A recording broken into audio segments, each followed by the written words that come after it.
probably have something to say, and that is that Ghana is doing relatively well comparatively.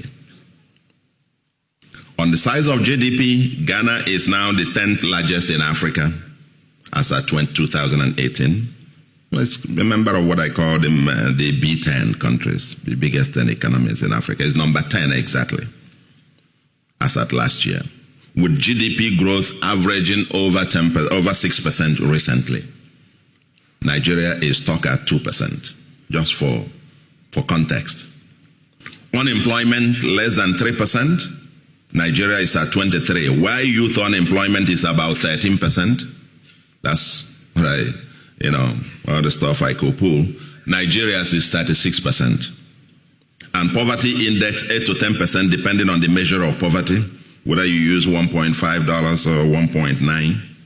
Nigeria, some people characterize us now as the poverty capital of the world.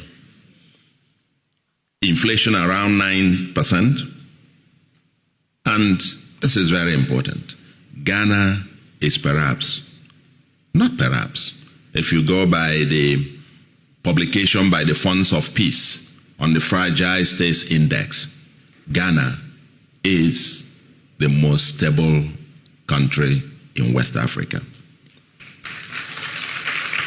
Ghana is ranked number 110 out of 178 countries in the world, and Nigeria ranks number 14, with Yemen and Somalia ranking first and second respectively. So you can put the context. It's ranked from the worst to the best.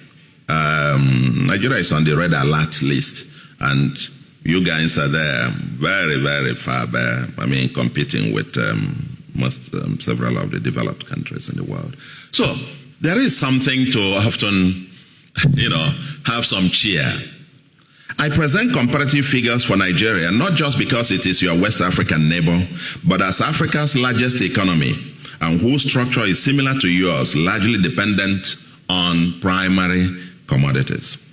Whatever Ghana is doing to produce these results, including its macroeconomic stabilization, especially fiscal consolidation and structural policies, it must intensify, albeit with continuing innovations and reforms.